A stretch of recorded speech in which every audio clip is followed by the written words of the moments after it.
Friends, good morning. బాగున్నారా friends? మేమైతే చాలా బాగున్నామండి. మీరు కూడా బాగుండాలని కోరుకుంటున్నాం. ప్రతి ఒక్కరు కూడా ఫ్రెండ్స్, పిల్లలు, పెద్దవాళ్ళు, తల్లిదండ్రులుగా ఉన్నవాళ్ళు ప్రతి ఒక్కరు కూడా మీ పిల్లలపై ఎప్పుడు కూడా మీరు అశ్రద్ధగా ఉండమాకండి ఫ్రెండ్స్.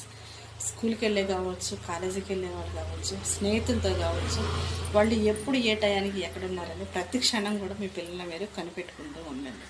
ఎందుకంటే తల్లిదండ్రులుగా మీకు బాధ్యతలు ఎన్నున్నా కానీ మీకున్న గొప్ప విజయం ఏదన్నా ఉన్నది అంటే కనుక మీరు మీ పిల్లలకి గైడ్గా ఉన్నప్పుడు, వాళ్ళ కష్టసుఖాలు తెలుసుకున్నప్పుడు, వాళ్ళ మంచి చెడ్లు తెలుసుకున్నప్పుడు, వాళ్ళ అవసరాలు ఏంటో గుర్తించినప్పుడు, వాళ్ళ ఆలనా పాలన చూసినప్పుడు ఫ్రెండ్స్, సమాజంలో ప్రతి ఒక్కరు కూడా పిల్లలంటే ఇప్పుడు కూడా సంపాదించుకున్న ఆస్తితో పోల్చుకుంటారు. తన కష్టార్జితం అంతా కూడా తన పిల్లలే నమ్ముకుంటారు.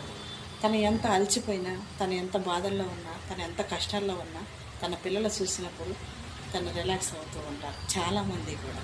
అందుకని ప్రతి తల్లిదండ్రులు కూడా ఫ్రెండ్స్, మీ ప్రాణం అంటే ఇలువ కంటే వాళ్ళకి జన్మనిచ్చిన మీ తల్లిదండ్రులుగా మీ పిల్లలు మాత్రం ఎప్పుడు కూడా అశ్రద్ధ చేయమాకండి ఫ్రెండ్స్. రోజులు బాగలేదు, లేకుంటే కాలం బాగలేదు అనేది కాదు, మన చుట్టూ ఉన్న మనుషులు బాగలేదు ఫ్రెండ్స్. వాళ్ళ ఆలోచనలు బాగలేదు, వాళ్ళ బుద్ధి తీరు బాగలేదు, వాళ్ళ వయసుతో సంబంధం లేకోకుండా ఈ రోజున బజార్లో పిచ్చి కుక్కర్లాగా బ్రతికే మగవాళ్ళు చాలామంది ఉన్నారు ఫ్రెండ్స్.